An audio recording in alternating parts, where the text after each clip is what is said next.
आक्रमण से बचाव के लिए यूक्रेन के समर्थन में आगे आए कई देश।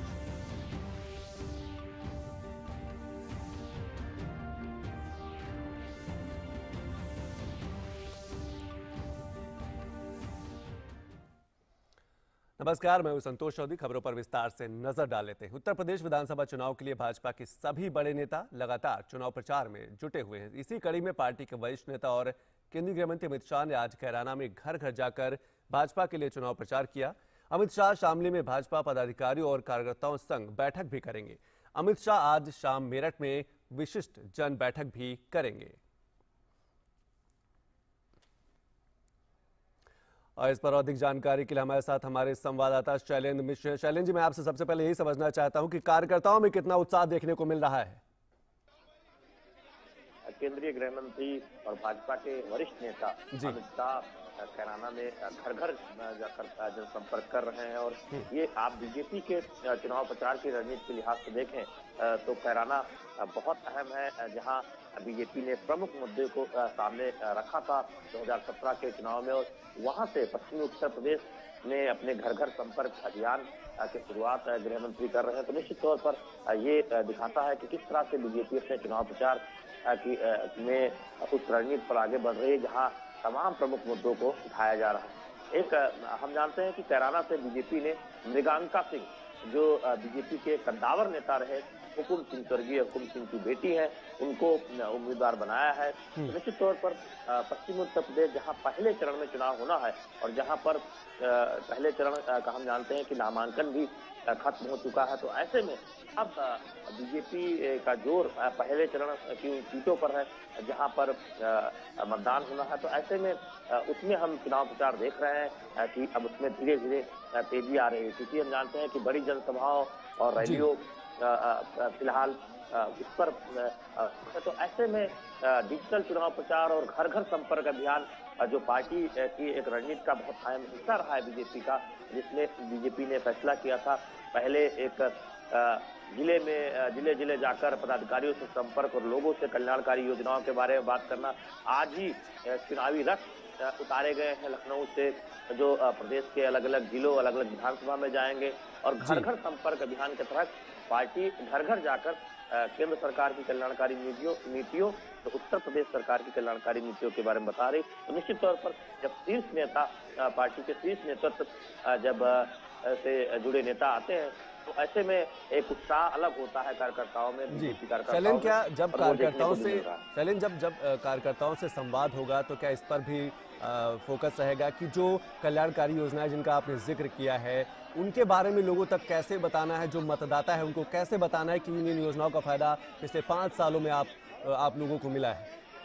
ये देखिए, 3 रणनीति बहुत स्पष्ट है बीजेपी की कल्याणकारी योजनाओं को लेकर, उसका जो एक असर आया है। और हम जानते हैं कि एक नारा भी बीजेपी ने दिया कि असरदार सरकार, और जिस तरह से यूपी में काम हुआ है उससे जो बदलाव आया है। तो दरअसल मोदी सरकार की कल्याणकारी योजनाएं और उत्तर प्रदेश सरकार की उन योजनाओं को बेहतर तरीके से लागू करने की जो एक ट्रैक रिकॉर्ड रहा है पिछले 5 सालों में, उसको प्रमुख तरीकों से जनता के सामने रखा जाना है। और जब पदाधिकारियों के साथ संवाद होगा तब कैसे इस संदेश को जनता तक ले जाना है और जनता उन बदलावों के बारे में क्या सोचती है, उस पर बातचीत किस तरह से आगे बढ़ानी है, उस पर बहुत जोर रहने वाला। और हम देख रहे हैं कि बीजेपी के चुनाव प्रचार में इस बात पर खास ध्यान दिया जा रहा है, खास फोकस किया जा रहा है कि जो बदलाव हुआ है, जो लोगों को आवास मिले हैं, जो कोरोना काल में राशन दिया जा रहा है, इसके साथ ही साथ जो तमाम ऐसी कल्याणकारी योजनाएं हैं जिससे उत्तर प्रदेश बदलाव के रास्ते पर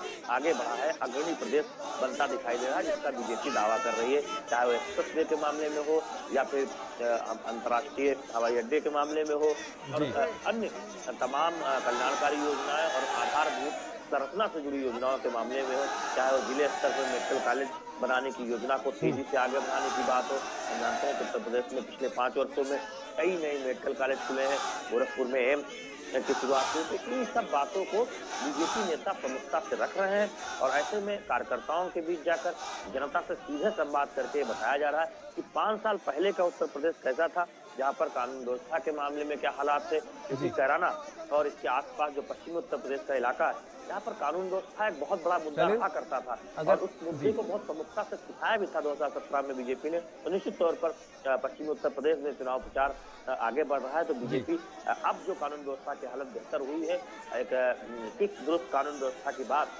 योगी सरकार की अगुवाई में कहा जा रहा है यूपी में, ऐसे में उसको भी प्रमुखता से बीजेपी उठा रही है पश्चिमी उत्तर प्रदेश में और कैराना में खासतौर। जी, आप जब उत्तर प्रदेश के मतदाताओं से बात करते हैं तो क्या लॉ एंड ऑर्डर या फिर महिला सुरक्षा या फिर माफियाओं पे जिस तरीके से कार्यवाही हुई है, ये भी उनके दिमाग में है, मतदाताओं के जहन में है ये सारी चीजें? निश्चित तौर पर जो मुद्दे राजनीतिक दलों द्वारा उठाए जा रहे हैं, उन पर लोग अपनी बात तो रख ही रहे हैं, अपना नजरिया रख रहे हैं, अपना दृष्टिकोण रख रहे हैं, चाहे वो उत्तर प्रदेश के बदलाव के बारे में है, नए एक्सप्रेसवे बनने के बारे में हो या फिर कानून व्यवस्था से जुड़े मुद्दे हो। बीजेपी जो लगातार ये दावा करती रही है कि उसने उत्तर प्रदेश में माफिया मुक्त शासन दिया है, माफियाओं को जेल में भेजा गया है और कठोर कार्रवाई की गई है, उस पर बहुत चर्चा भी हो रही है उत्तर प्रदेश में, उस पर खुलकर राय भी लोग रख रहे हैं और खासतौर पर महिला सुरक्षा का मुद्दा बीजेपी उठा भी रही है। हम जानते हैं कि जब स्वामी प्रसाद मौर्य बीजेपी छोड़कर समाजवादी पार्टी में शामिल हुए और उसके बाद बीजेपी की तरफ से ये कहा भी गया कि देखिए बेटियां बीजेपी में है, बहू बीजेपी में है। हाल ही में अपर्णा यादव जब बीजेपी में आई तब ये कहा गया कि विरोधी दलों के घर की भी बहू बेटियां दरअसल ये महसूस करती हैं कि भाजपा एक ऐसी पार्टी है जो बेहतर शासन दे सकती है, जो बहू बेटियों को सुरक्षा दे सकती है। तो निश्चित तौर पर बिल्कुल सही कहा आपने कि बड़े बदलाव की जरूरत है और इसीलिए केंद्रीय गृह मंत्री अमित शाह कैराना में डोर टू डोर कैंपेन कर रहे हैं, मतदाताओं से मिल रहे हैं, अपनी तरफ से सरकार की जो योजनाएं हैं उनके बारे में भी लोगों को बता रहे हैं। तो बढ़ते हैं दूसरी खबर की ओर, बात करते हैं उत्तर प्रदेश विधानसभा चुनाव के लिए भारतीय जनता पार्टी ने अपने चुनाव अभियान को तेज कर दिया है। इसी कड़ी में आज लखनऊ में पार्टी कार्यालय में उत्तर प्रदेश के मुख्यमंत्री योगी आदित्यनाथ, उप मुख्यमंत्री केशव प्रसाद मौर्य और उत्तर प्रदेश भाजपा के सह प्रभारी अनुराग सिंह ठाकुर और प्रदेश भाजपा अध्यक्ष स्वतंत्र देव सिंह ने चुनावी अभियान रथ को झंडी दिखाकर रवाना किया।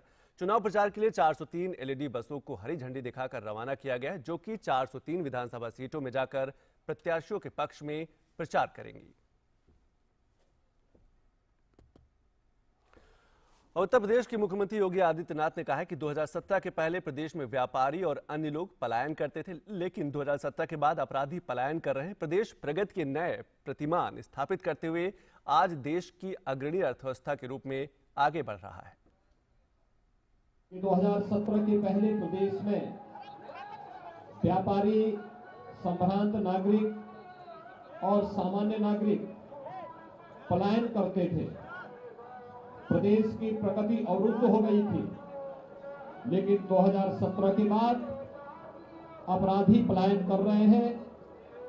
प्रदेश प्रगति के एक नए प्रतिमान स्थापित करते हुए आज देश की अग्रणी अर्थव्यवस्था के रूप में प्रदेश की 25 करोड़ जनता के जीवन में खुशहाली लाने के जिस नए अभियान के साथ आगे बढ़ी है, यह डबल इंजन की सरकार का लाभ बहुत स्पष्ट हम सबको दिखाई दे रहा है। वहीं बहुजन समाज पार्टी के प्रमुख मायावती ने उत्तर प्रदेश विधानसभा चुनाव के लिए 51 उम्मीदवारों की सूची जारी की है। इस अवसर पर मायावती ने कहा कि इस बार बसपा का चुनावी नारा होगा, हर पोलिंग बूथ को जिताना है, बीएसपी को सत्ता में लाना है।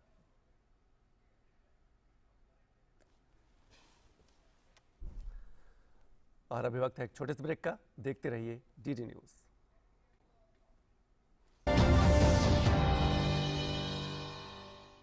होंगे बच्चे स्वस्थ भले फूलेगा बचपन, इन्हें पिलाओ मुगली घुट्टी 555। My journey of insurance and investments began at the same time when I invested in LIC SEEP. In this fast-moving world, SEEP can balance your funds with security and growth. SEEP will take care of the ups and downs of the market and will give you fruitful results so that you enjoy the ride. And when SEEP is with you, you can soar high! LIC's unit-linked insurance plan SEEP offers savings and protection so that you can soar high in your life. LIC, हर पल आपके साथ। Acidity, नींबू पानी लेगा? अरे कोई अजवाइन लाओ। अरे ये सब छोड़ो, इनो लो। इनो, ये एसिडिटी पे काम शुरू करे सिर्फ 6 सेकंड में। आज मैं ऊपर।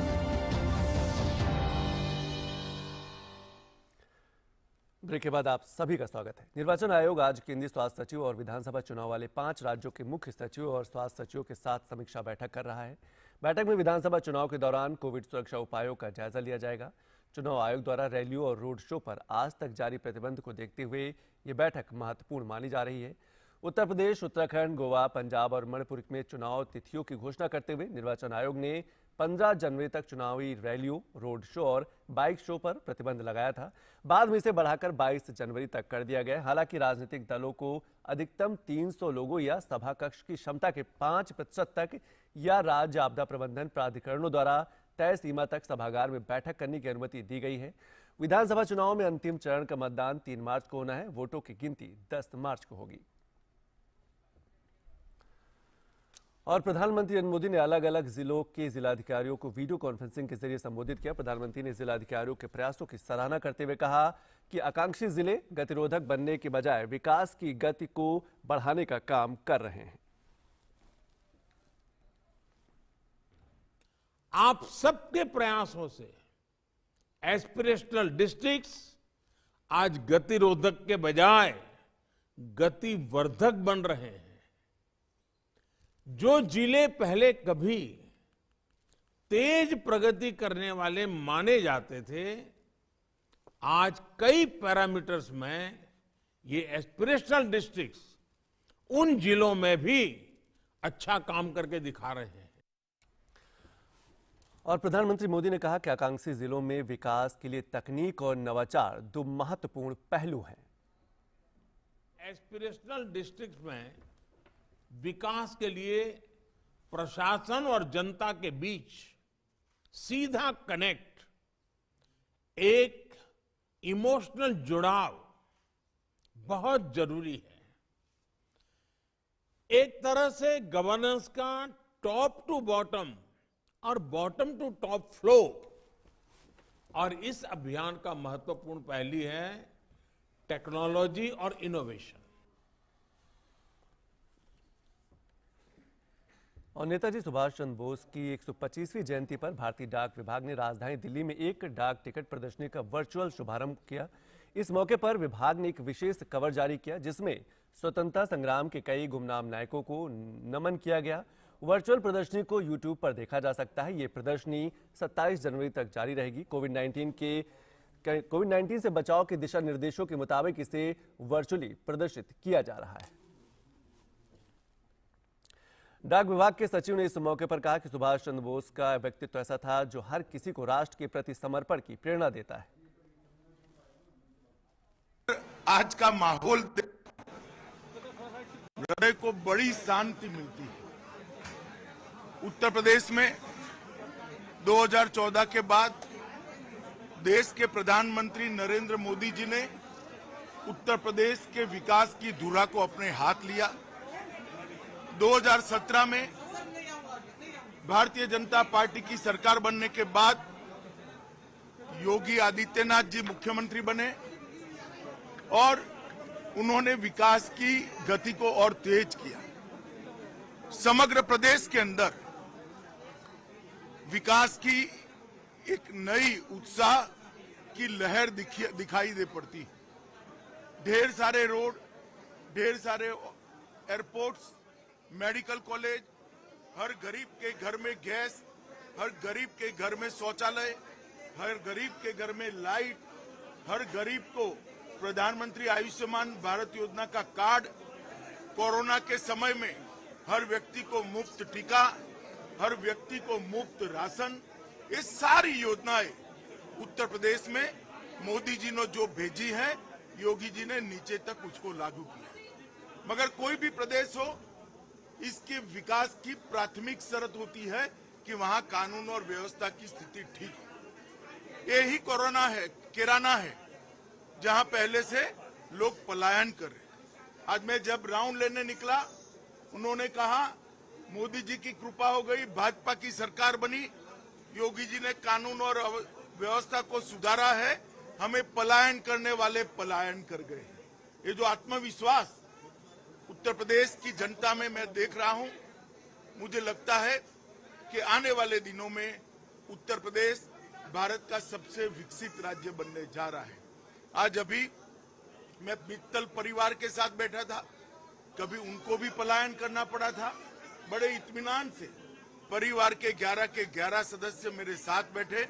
उन्होंने कहा अब हमें कोई भय नहीं है, सब शांति से यहाँ अपना व्यापार कारोबार कर रहे हैं।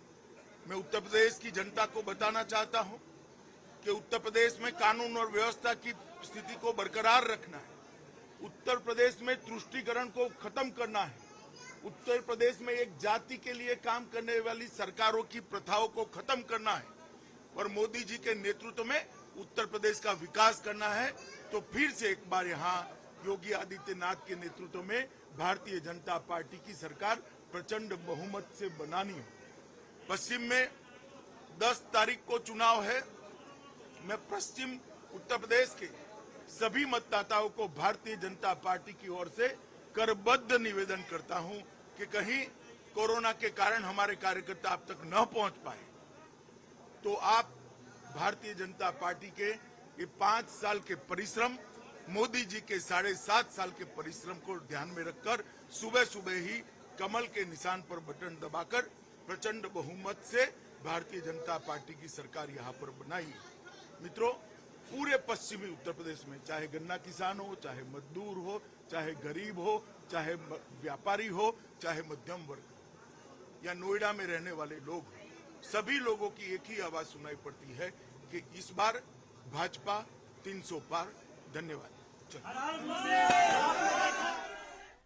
तो उत्तर प्रदेश के कैराना में केंद्रीय गृह मंत्री Amit Shah door to door campaign करें। उन्होंने कई महत्वपूर्ण बातें की। उन्होंने कहा कि पिछले 5 सालों में उत्तर प्रदेश में काफी बदलाव देखने को मिला है। सरकार की तरफ से जो भी योजनाएं हैं वो गांव-गांव तक पहुंची। इसके साथ साथ उन्होंने कहा कि कैराना जैसे क्षेत्रों में जो पलायन की समस्या कभी हुआ करती थी, पलायन पर अंकुश लगा और यही वजह है कि योगी सरकार के जो कानून व्यवस्था है उस पर लोगों ने भरोसा जताया है। बढ़ते दूसरी खबर की ओर बात करते हैं। केंद्रीय गृह मंत्री अमित शाह ने जम्मू कश्मीर के लिए जिला सुशासन सूचकांक जारी किया है। जम्मू में हुए इस कार्यक्रम में जम्मू कश्मीर के उपराज्यपाल मनोज सिन्हा और केंद्रीय मंत्री डॉक्टर जितेंद्र सिंह भी शरीक थे। केंद्रीय गृह मंत्री इस कार्यक्रम में वर्चुअल माध्यम से शामिल हुए थे। अमित शाह ने कहा कि हालात सामान्य होते ही जम्मू कश्मीर का पूर्ण राज्य का दर्जा बहाल कर दिया जाएगा। और गृह मंत्री ने विश्वास जताया कि जिला सुशासन सूचकांक जिले स्तर पर व्यवस्था को सुधारने में अहम साबित होगा।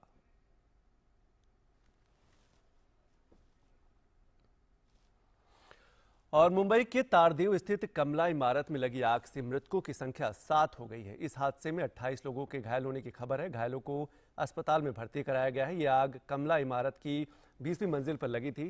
राष्ट्रपति ने घटना पर दुख व्यक्त किया है। प्रधानमंत्री ने भी इस हादसे पर संवेदना जताई है। प्रधानमंत्री ने घायलों के जल्द स्वस्थ होने की प्रार्थना की है। पीएम ने मृतकों के आश्रितों को 2-2 लाख और घायलों को 50-50 हजार रुपए की आर्थिक सहायता देने की भी घोषणा की। इधर राज्य सरकार ने घोषणा की है कि वह प्रत्येक मृतक के परिवारों को 5 लाख रुपए की अनुग्रह राशि देगी। और ग्रामीण भारत को संस्थागत विकास से जोड़कर गांवों में बुनियादी सुविधाएं पहुंचाने के काम में तेजी लाने के लिए केंद्रीय ग्रामीण विकास और पंचायती राज मंत्री गिरिराज सिंह ने राजधानी नई दिल्ली में ग्रामीण क्षेत्र विकास योजना और कार्यान्वयन दिशा निर्देशों का विमोचन किया। पेश है इस पर हमारे संवाददाता ओपी यादव की यह खास रिपोर्ट। प्रधानमंत्री नरेंद्र मोदी के विजन इंडिया @2047 की थीम के साथ शहरों की तर्ज पर ग्रामीण भारत में आधारभूत ढांचे को मजबूती प्रदान करने के लिए काम किया जा रहा है। पीएम मोदी के इस विजन को साकार करने में पंचायतों की भूमिका को रेखांकित करते हुए केंद्रीय ग्रामीण विकास और पंचायती राज मंत्री गिरिराज सिंह ने राजधानी दिल्ली में ग्रामीण क्षेत्र विकास योजनाओं और कार्यान्वयन के दिशा निर्देशों का विमोचन किया। हम शहरों का प्लानिंग तो करते हैं मास्टर प्लान, लेकिन गांव का हमने नहीं किया प्लान। अब गांव की भी प्लानिंग की आवश्यकता है, जो उजड़ते गांव बिगड़ते शहर को बचा ले, माइग्रेशन को बचा ले, पर्यावरण को सुधार दे और सेल्फ सस्टेनेबल पंचायत हो, जहां रोजगार की भी व्यवस्था हो, क्वालिटी लाइफ भी हो, एजुकेशन भी हो। उन्हें एक होलिस्टिक अप्रोच में विलेज डेवलपमेंट प्लान हो टाउन प्लान की तरह, उसी को निर्देशिका को लागू की गई। इस अवसर पर मीडिया से बात करते हुए केंद्रीय पंचायती राज सचिव सुनील कुमार ने कहा कि गांवों में रहने वाले नागरिकों के जीवन स्तर में सुधार करने में ये ग्रामीण क्षेत्र विकास योजना मील का पत्थर साबित होगी। गांव में ही प्रत्येक ग्रामीण को उसी स्तर की जीवन सुविधाएं उपलब्ध हों ताकि उसका क्वालिटी ऑफ लाइफ इंप्रूव करे। वहाँ पर बेहतर से बेहतर health, education, service sector, economic potential, economic activities, ये सारे की सुविधा उसको वहीं पर मिले। इस दिशा में कार्य करने में ये बहुत ही कारगर सिद्ध हो सकती है। ग्रामीण क्षेत्र विकास को लेकर जो कार्य योजना का विमोचन आज हुआ है, उससे न केवल भविष्य में भारत के संस्थागत विकास में मदद मिलेगी, बल्कि प्रधानमंत्री नरेंद्र मोदी के 2047 के नए भारत की संकल्पना के साथ महात्मा गांधी के ग्राम स्वराज के सपने को साकार करने का भी महत्वपूर्ण काम होगा। गौरतलब है कि देश में संस्थागत विकास से जुड़े शहरी और ग्रामीण विभेद को दूर करने के लिए केंद्रीय मंत्री गिरिराज सिंह लगातार काम कर रहे हैं। निश्चित तौर पर उनके इस विजन से न केवल ग्रामीण भारत को संपन्न और खुशहाल बनाने में मदद मिलेगी, बल्कि महात्मा गांधी के ग्राम स्वराज की संकल्पना को सच्चे मायनों में साकार करने का भी काम होगा। नई दिल्ली से ओपी यादव की रिपोर्ट, डीडी न्यूज। और बौद्ध संत गुरु और माइंडफुलनेस के पिता के रूप में प्रसिद्ध थिच नहात हान का वियतनाम के तुयहू मंदिर में निधन हो गया। वे 95 वर्ष के थे। थिच नहात ने माइंडफुलनेस तकनीक के माध्यम से लोगों को शांति और अहिंसा के रास्ते पर लाने के लिए जीवन भर प्रयासरत रहे। वे 1960 में तब चर्चा में आए थे जब वे वियतनाम युद्ध के विरोध के प्रतीक बन गए थे। माइंडफुलनेस तकनीक में शरीर और आत्मा के मिलन और शांति और नकारात्मकता को भगाने का गुर सिखाया जाता है। उनके निधन पर विश्व की कई मशहूर हस्तियों ने संवेदना व्यक्त की है। और नाटो के सदस्य एस्टोनिया, लातविया और लिथुआनिया यूक्रेन को अमेरिका निर्मित एंटी आर्मर और एंटी एयरक्राफ्ट मिसाइल देंगे। तीनों देशों के रक्षा मंत्रियों ने कल शाम एक संयुक्त बयान में कहा कि हम सभी अपने सहयोगियों के साथ मिलकर यूक्रेन को सुरक्षा सहायता उपलब्ध कराने के लिए तेजी से काम कर रहे हैं। Estonia javelin anti armour missile भेजेगा और लातविया एवं Lithuania stinger anti aircraft missile भेजेंगे। इस बीच पश्चिमी देश यूक्रेन पर किसी भी सैन्य आक्रमण की स्थिति में रूस के खिलाफ प्रतिबंध लगाने की तैयारी में है। जर्मन चांसलर ओलाफ स्कोल्ज ने फिर दोहराया है कि किसी भी हमले की बड़ी कीमत चुकानी होगी।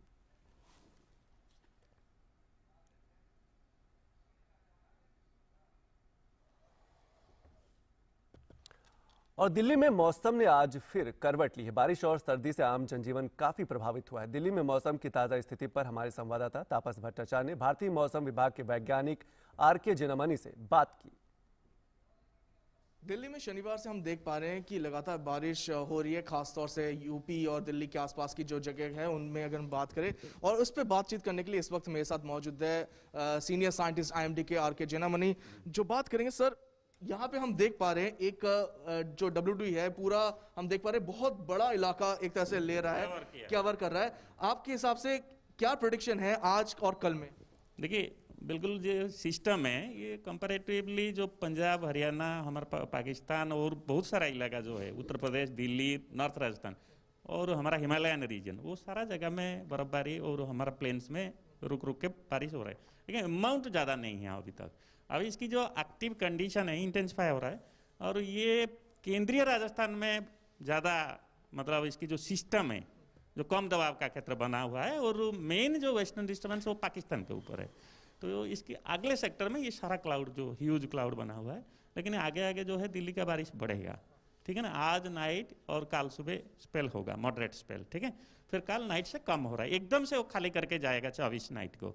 सो इसी की जो कैरेक्टरिस्टिक्स जो अभी प्रेडिक्शन आया है कि ज़्यादा टाइम नहीं रहेगा, ठीक है ना। हम एक्सपेक्ट कर सकते हैं कि जो 26 तारीख है, 26 जनवरी जो है हम पूरा देश देखता है, तो उसमें बारिश कम होगी या एकदम ही नहीं हो सकती है? 26 में तो नो रेन हम लोग पहले से बोल चुके हैं, क्योंकि सिस्टम 24 मॉर्निंग को जा रहा है आगे। 26 जनवरी को shallow fog, partly cloudy sky और नो रेन, यही हमारा फोरकास्ट है, ठीक है। कोल्ड वेव कंडीशन भी हम एक्सपेक्ट कर सकते हैं कि अगले कुछ दिनों में जैसे ये WD चला जाए उसके बाद एक्सपेक्ट कर सकते हैं कोल्ड वेव कंडीशन। जैसे ही 24th और 23rd नाइट को निकलेगा, शार्प फॉल होगा। By 24th night temperature will fall bye 5 to 6 degree. That means 7-8 degree 24th, 25th होगा अराउंड 5 टेम्परेचर और minimum I am telling only night temperature clear sky होगा और इसीलिए होगा, और दिन का तापमान जो है धीरे धीरे बढ़ेगा। वाई 26 जनवरी जैसे आज आपका 18 मिलेगा, तो कल भी वही मिलेगा 16 डिग्री, बट 25 ऑनवर्ड दिन का तापमान में थोड़ा बढ़ती होगा, क्योंकि sky will be relatively clear, थोड़ा सन दिखाई देगा। It all depends on fog का कंडीशन कैसा है, क्योंकि मॉइस्चर ज़्यादा होगा, बट फॉग का अभी जो आ रहा है रिपोर्ट ज़्यादा चांस नहीं है, क्योंकि विंड कंडीशन रहेगा, इसलिए कोल्ड वेव जो है 27 ऑनवर्ड डेवलप हो सकता है। तो ये थे सीनियर साइंटिस्ट आर के जिनामई जो बता रहे थे कि किस तरह से 26 जनवरी को हम देख पाएंगे कि बेटर वेदर होगा, लेकिन अगले कुछ दिन खासतौर से अगला 24 घंटे जो है दिल्ली और आसपास के जो इलाके हैं वहां पे बारिश की संभावना ज्यादा है। कैमरा पर्सन शंभुनाथ मिश्रा के साथ मैं तापस भट्टाचार्य, दूरदर्शन समाचार, दिल्ली। तो इन्हीं खबरों के साथ अभी बस इतना ही। नमस्कार।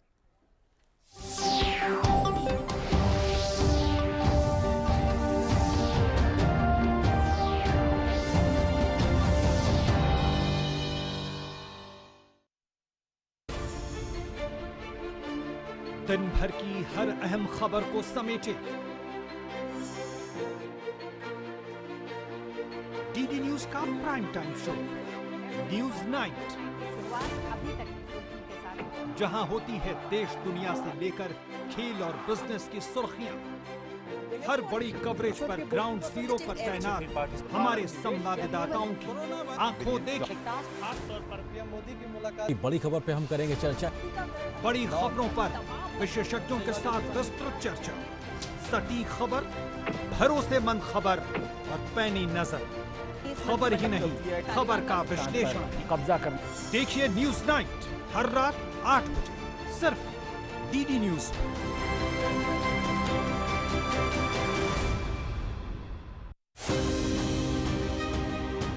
ये कहानी है नए भारत के नए सफर की। ये कहानी है मेक इन इंडिया के जबरदस्त सफलता की। ये कहानी है क्लीन इंडिया और ग्रीन इंडिया की। ये कहानी है एशिया के सबसे बड़े फ्लोटिंग सोलर पावर प्लांट की। देखिए ये खास कार्यक्रम मेरे यानी अजय मिश्र के साथ सिर्फ डीडी न्यूज पर।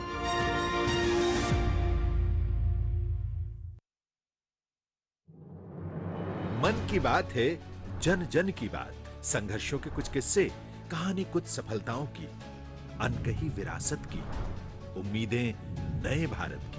महीने के आखिरी रविवार का रहता है इंतजार। मलयाचल के आंचल से विंध्याचल के आंगन तक, ब्रह्मपुत्र के घाट से हिमालय के विस्तार तक होती है मन की बात प्रधानमंत्री के साथ।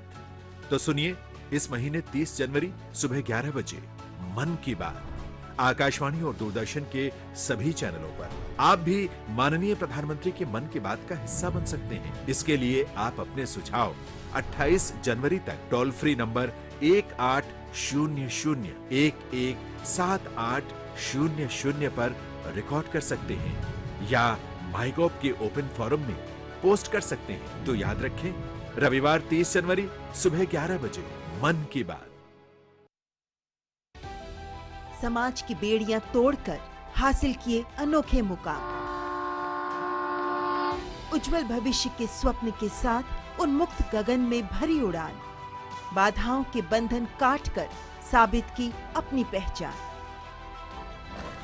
जो अपने बुलंद हौसलों से सामाजिक बेड़ियां तोड़कर लिख रही हैं वीरता की गाथाएं। मैं उन्मुक्त, मैं स्वच्छंद, मेरा ध्येय अनंत, मेरी दिशा अनंत। मिलिए इन प्रेरणादायक शख्सियतों से मेरे साथ कार्यक्रम तेजस्विनी में, सिर्फ डीडी न्यूज पर।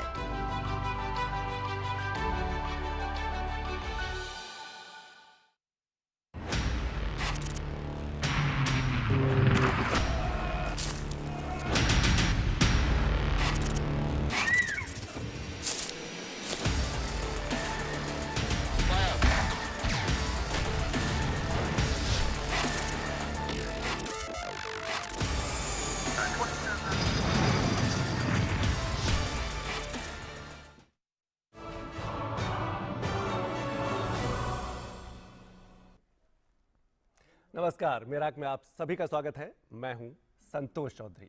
लोकतंत्र का पर्व यानी कि चुनाव, 5 राज्यों में चुनाव होने वाले हैं। सियासत और समीकरण दोनों तेजी से बदल रहे हैं। ऐसे में यह भी जरूरी है कि जो मतदाता है उनको हम कैसे जागरूक कर सकते हैं, उनको अपने मतदान के प्रति कैसे आकर्षित कर सकते हैं, जो मत प्रतिशत है कैसे बढ़ाया जा सकता है, उनके हक अधिकारों को हम कैसे उन तक पहुंचाया जा सकता है। इस पर राज्य सरकारें, जिला प्रशासन या निर्वाचन आयोग लगातार काम करता रहता है।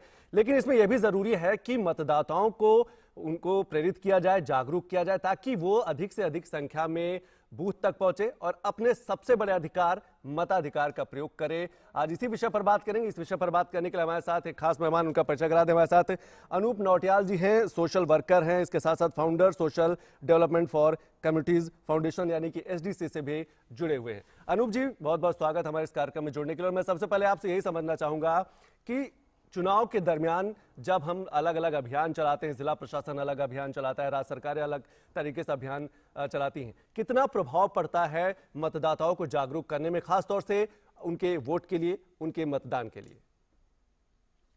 देखिए, सबसे पहले तो मैं आपको धन्यवाद देना चाहूंगा कि आपने मुझे आज इस बड़े ही महत्वपूर्ण कार्यक्रम के लिए आमंत्रित किया है, जहाँ हम लोकतंत्र के इस पर्व को लेकर ये आवाज तो नहीं दी है। मैं आपसे जानना, क्या मेरी आवाज आप तक क्लियरली आ रही है? जी बिल्कुल बिल्कुल आ रही है जी, बोलिए आप।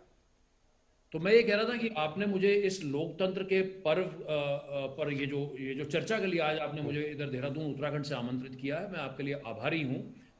और दूरदर्शन जैसे एक मंच पर मैं सबसे पहले तो आपके दर्शकों को और आपको उत्तराखंड के चुनावी परिप्रेक्ष्य, तो एक किस्म से अगर आप मुझे अनुमति दें, मैं चाहूंगा कि हम दर्शकों के साथ